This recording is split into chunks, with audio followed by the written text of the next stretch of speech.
और आज शुरुआत 2022 के उस रण की जिससे जीतने के प्रण लेकर प्रियंका गांधी वाड्रा 3 दिन के लखनऊ दौरे पर आई हैं। प्रियंका के सामने यूं तो चुनौतियों का अंबार है क्योंकि यूपी की सत्ता से कांग्रेस पिछले 3 दशक से बाहर है और मौजूदा वक्त में पार्टी की हैसियत ऐसी भी नहीं है कि वो किंग मेकर की भूमिका भी निभा सके। ऐसे में प्रियंका गांधी को कई चुनौतियों से लड़ना होगा क्योंकि प्रियंका गांधी वाड्रा के सामने समय कम है और काम ज्यादा। ऐसे में पार्ट टाइम पॉलिटिक्स से बचना होगा, यूपी में अभी से खूंटा गाड़कर बैठना होगा।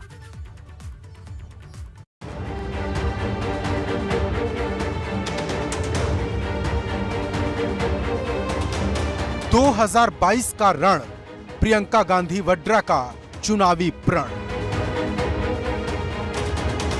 3 दशक की कसक पूरी कर पाएंगी प्रियंका? कांग्रेस के सम्मान में प्रियंका मैदान में। 6 महीने बाद सूबे में चुनाव है, लेकिन राजधानी अभी से ही चुनावी वॉर का सेंटर बन गई है और इस बार वॉर में एंट्री हुई कांग्रेस महासचिव प्रियंका गांधी वाड्रा की, जो कि 2022 के चुनाव की रणनीति बनाने और कार्यकर्ताओं में जान फूंकने 3 दिन के लखनऊ दौरे पर पहुंची। प्रियंका के लखनऊ एयरपोर्ट पहुंचते ही कांग्रेसी कार्यकर्ताओं का हुजूम उमड़ पड़ा।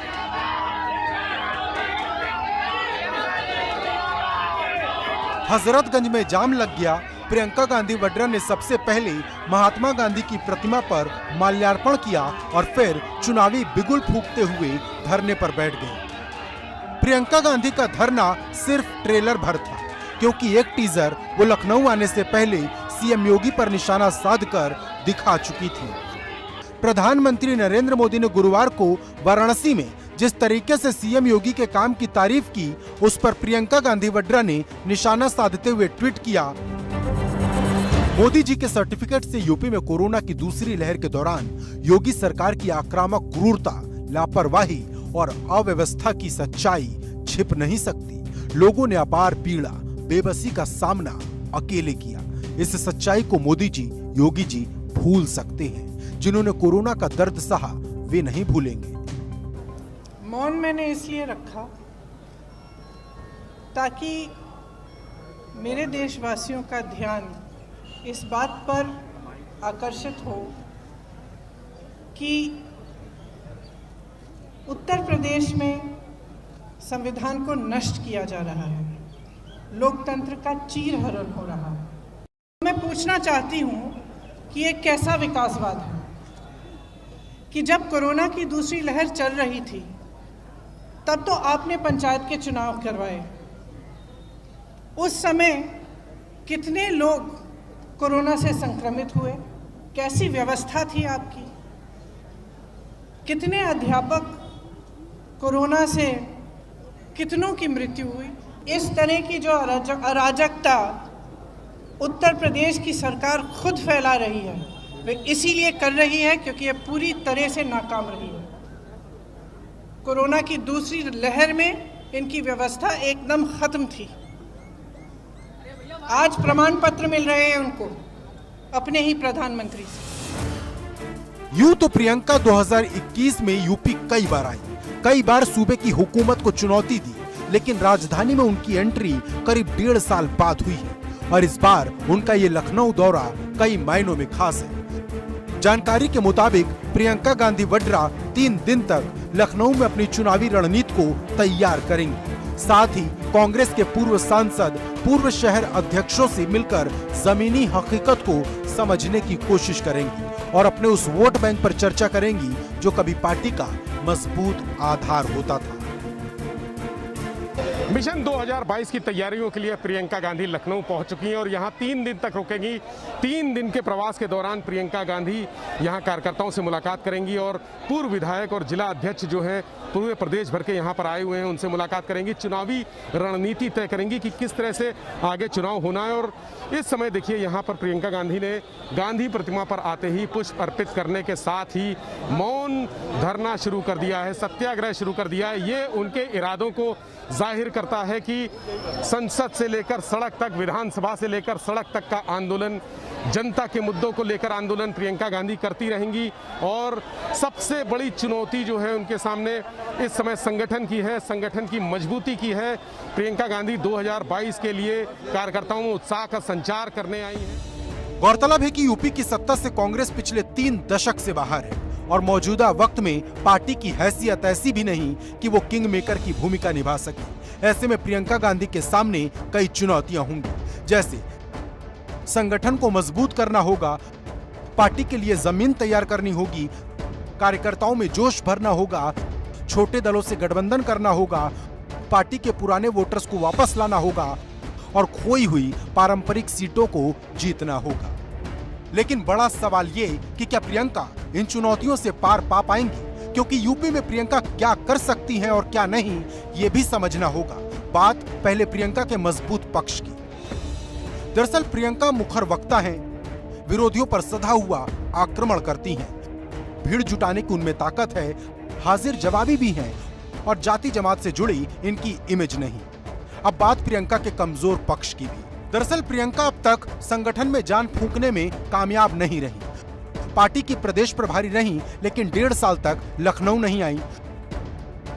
चुनाव में अब सिर्फ 6 से 7 महीने का वक्त बचा है और कार्यकर्ताओं से संवाद के कार्यक्रम में तेजी नजर नहीं आ रही। इसके अलावा जमीन पर आर पार का संघर्ष दिखाना अभी बाकी है। मतलब प्रियंका गांधी वड्रा के सामने समय कम है और काम ज्यादा। ऐसे में पार्ट टाइम पॉलिटिक्स से बचना होगा। यूपी में अभी से खूंटा गाड़ कर बैठना होगा ताकि कांग्रेस के कार्यकर्ता और वोटर दोनों में ये संदेश जा सके कि कांग्रेस चुनाव के लिए सीरियस है। और ये सब प्रियंका गांधी पर निर्भर है, क्योंकि 3 दिन के लखनऊ दौरे या 1 दिन के धरने से पूरी चुनावी रणनीति का आकलन करना बहुत जल्दबाजी होगी। Bureau report, ABP Ganga. और अब बात यूपी चुनाव में पाकिस्तान की एंट्री की। गुरुवार को समाजवादी पार्टी ने प्रदेश के हर जिले में प्रदर्शन किया। एक प्रदर्शन आगरा में भी हुआ, जिसका वीडियो सोशल मीडिया पर वायरल हो रहा है। और अब इस वायरल वीडियो ने यूपी के माहौल को गरमा दिया है, क्योंकि आरोप है कि इस प्रदर्शन में देश विरोधी नारे लगे, जिसको लेकर सीएम योगी बिना किसी का नाम लिए जमकर हमला बोला है। उधर सपा ने सफाई दी कि नारे उनके नेताओं ने नहीं लगाए। तो सवाल इस बात का है कि यूपी में पाकिस्तान की एंट्री कहां से आई।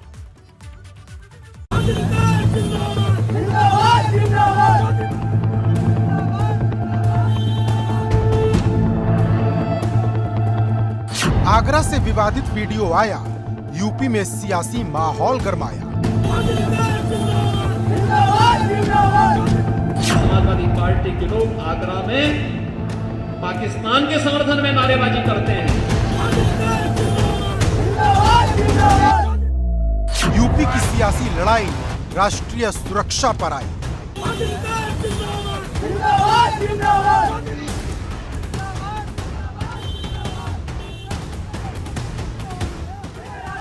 सपा के कार्यकर्ता आगरा में पंचायत चुनाव और पेट्रोल की कीमत समेत कई मुद्दों को लेकर प्रदर्शन कर रहे थे, लेकिन इस वीडियो में कुछ ऐसे शब्द सुनाई दिए जिसने बवाल मचा दिया। वीडियो वायरल हुआ और मामला सियासी हो गया। सीएम योगी आदित्यनाथ ने कहा, समाजवादी पार्टी को लेकर जनता खुद आकलन करे। अगर कल समाजवादी पार्टी के लोग आगरा में पाकिस्तान के समर्थन में नारेबाजी करते हैं, तो आप स्वयं अनुमान कर सकते हैं कि देश और प्रदेश की सुरक्षा के बारे में इनके पास किस प्रकार का ब्लूप्रिंट है।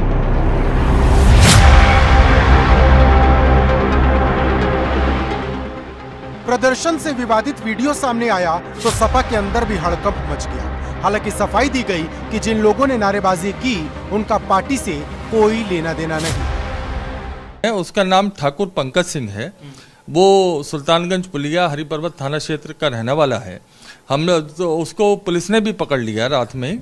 तो हमने खुद लिखित में मांग की है अधिकारियों से कि उसके खिलाफ कार्रवाई की जाए, ये समाजवादी पार्टी का ना तो कोई जिम्मेदार पद है उस पे।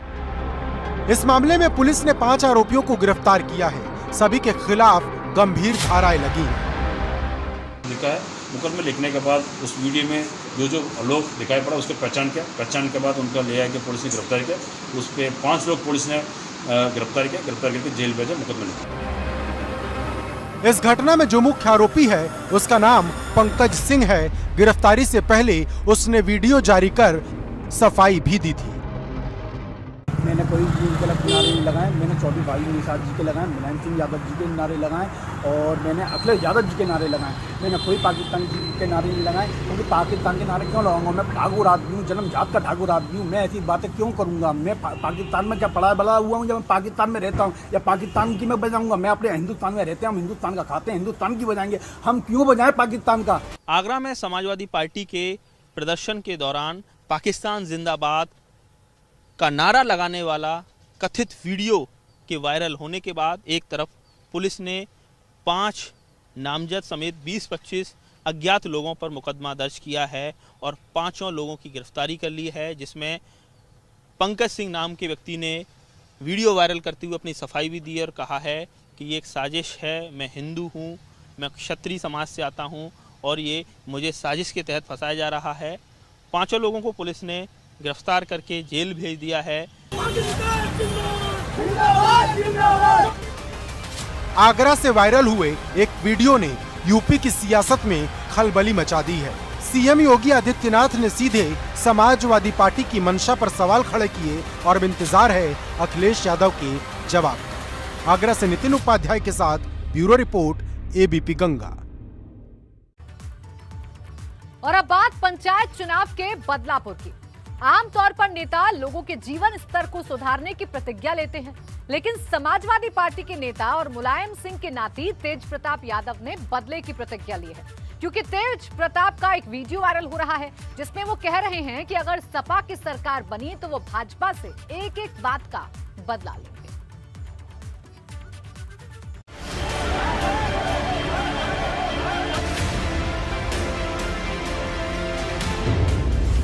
तेज प्रताप का हमला, लिया जाएगा एक एक बदला। यूपी में चुनावी रण या बदले की प्रतिज्ञा का प्रण। चुनाव जीतेंगे तो क्या करेंगे तेज प्रताप? चुनाव जीत भी रहे तो उसके बाद आपको हराया गया और यकीन मानिए सपा की सरकार होगी तो भाजपा के लोग नामांकन पत्र भी दाखिल नहीं कर पाएंगे। समाजवादी पार्टी के लोग पंचायत चुनाव में जिस लोकतंत्र की हत्या की बात कल तक सपा के नेता और कार्यकर्ता चीख चीख कर बता रहे थे, अब उन्होंने खुद उसी लोकतंत्र का गला घोंटने की सामूहिक शपथ ली है। फर्क सिर्फ इतना है कि इन्हें अगले पंचायत चुनाव तक के लिए इंतजार करना है और लक्ष्य ये कि यूपी में सपा की सरकार होनी चाहिए। जीत भी रहे तो उसके बाद आपको हराया गया और यकीन मानिए सपा की सरकार होगी तो भाजपा के लोग नामांकन पत्र भी दाखिल नहीं कर पाएंगे। समाजवादी पार्टी के लोग धमकी वाले अंदाज में डायलॉग मारने वाले जिस शख्स की बात पर लोग ताली पीट रहे हैं वो कोई छोटे मोटे नेता नहीं, मैनपुरी से सपा के सांसद रह चुके हैं, रिश्ते में अखिलेश यादव के भतीजे लगते हैं। ऐसे में उनका इस तरह से बयान देना गंभीर बात है। जीत भी रहे तो उसके बाद आपको हराया गया और यकीन मानिए सपा की सरकार होगी तो भाजपा के लोग नामांकन पत्र भी दाखिल नहीं कर पाएंगे। समाजवादी पार्टी के लोग दरअसल शुरुआत से ही समाजवादी पार्टी पंचायत चुनाव में सरकारी मशीनरी के इस्तेमाल का आरोप लगा रही है। 15 जुलाई को पूरे यूपी में सपा नेताओं ने प्रदर्शन भी किया था, लेकिन मैनपुरी में पूर्व सांसद तेज प्रताप यादव ऐसी बात बोल गए जो अब वायरल है। कार्यकर्ताओं को संबोधित करते हुए उन्होंने भाजपा सरकार के साथ साथ पुलिस प्रशासन पर भी आरोप लगा दिए। जिला पंचायत के चुनाव में जिन लोगों पर आज तक 151 का चालान नहीं हुआ उन लोगों के खिलाफ मुकदमा दर्ज करके रोज रात में 10-10 गाड़ियां पुलिस की भेजी गई, मकान, स्कूल, जमीन नपवाई गई और कई आला अधिकारियों ने सीधे फोन करके कहा कि भाजपा में वोट दो वरना तो बर्बाद कर दी। प्रमुख के चुनाव में किशनी में आप चुनाव जीत गए थे, बेवल में आप लीड में थे और सभी जो है आपके मतपत्रों को निरस्त कर दिया गया और आपको चुनाव हरवा दिया गया। सपा अगर चुनाव जीतने के बाद खुद ऐसा करने वाली है तो क्या भाजपा के खिलाफ उसके प्रदर्शन बेमानी थे? क्योंकि अगर अराजकता का जवाब अराजकता ही है तो फिर जनता की अदालत का क्या फायदा? जीत भी रहे तो उसके बाद आपको हराया गया और यकीन मानिए सपा की सरकार होगी तो भाजपा के लोग नामांकन पत्र भी दाखिल नहीं कर पाएंगे। समाजवादी पार्टी के लोग विरोध करेंगे। Bureau report, ABP Ganga.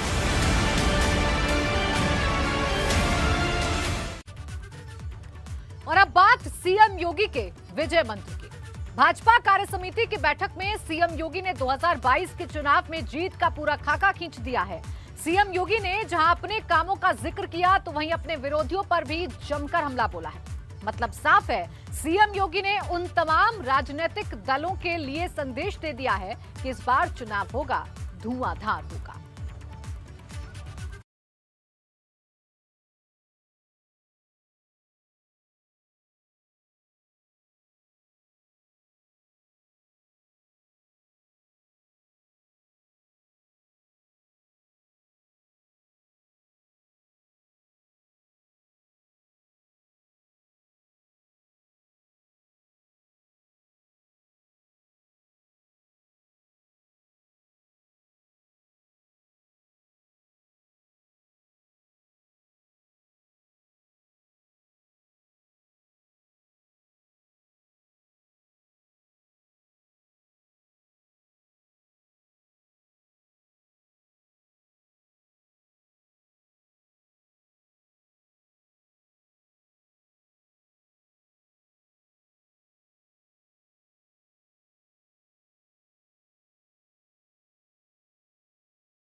को दिया और दवाई से लेकर मुफ्त राशन की जमकर सराहना की।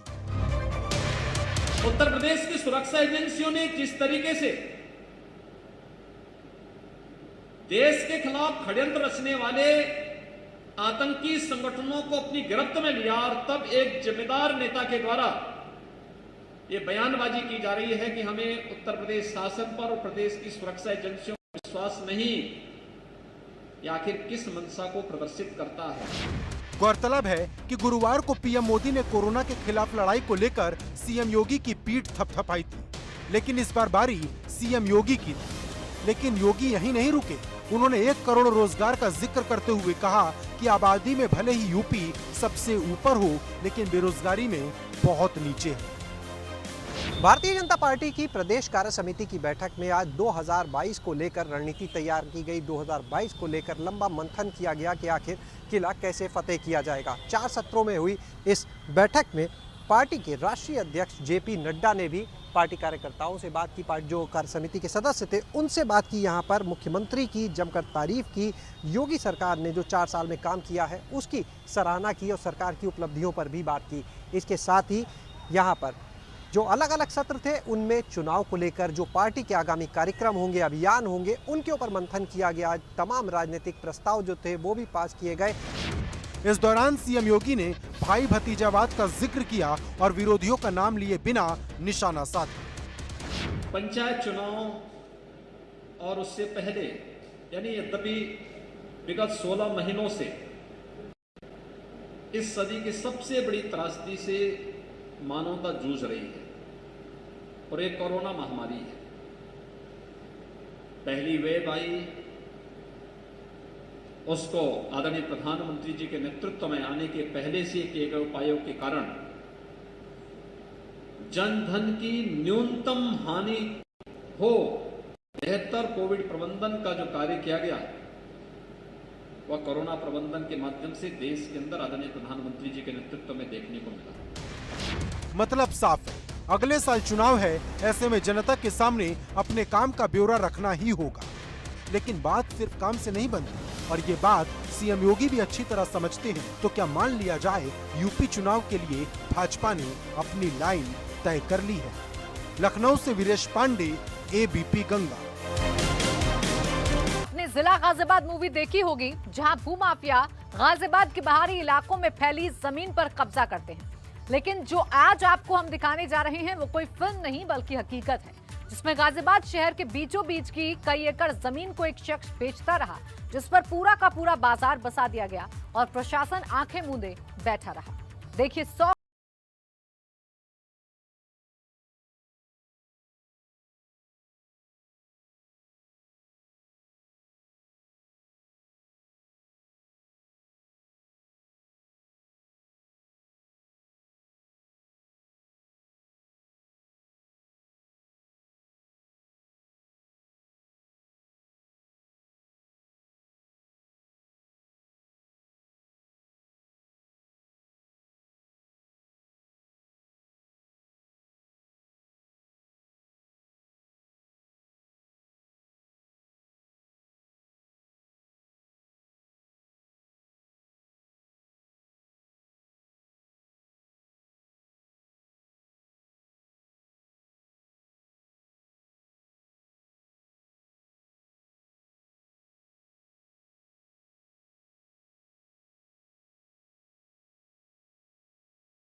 करोड़ से भी ज्यादा। सलीम खान हैं जो वक्फ 209 के मुतवल्ली पहले रहे थे, लेकिन चूंकि इन्होंने संपत्तियों का पहले विक्रय किया था तो इनको इस पद से हटा दिया गया था। अभी जो 60 रजिस्ट्रियां हुई हैं वो उन्होंने मुतवल्ली बन करके की हैं, जबकि वो वैधानिक रूप से मुतवल्ली के पद पर आसीन नहीं थे। गाजियाबाद शहर के नवाब थे गाजिउद्दीन। गाजियाबाद के नाम पर रखा शहर का नाम गाजियाबाद। गाजिउद्दीन के परिवार का सदस्य है सलीम खान। सलीम खान पर बड़े कारनामे को अंजाम देने का आरोप। दरअसल सलीम खान ने खुद को मुतवल्ली बताकर फर्जी तरीके से वक्फ बोर्ड की करोड़ों की जमीन के वारे न्यारे कर दिए। सलीम ने खुद को बताया मुतवल्ली बताकर सैकड़ों रजिस्ट्री करा ली। करोड़ों की जमीन को सलीम ने कौड़ियों में बेचा। सलीम के 60 मामलों से उठ चुका है पर्दा। वक्फ की हमारे यहाँ काफ़ी प्रॉपर्टीज़ हैं गाज़ियाबाद में।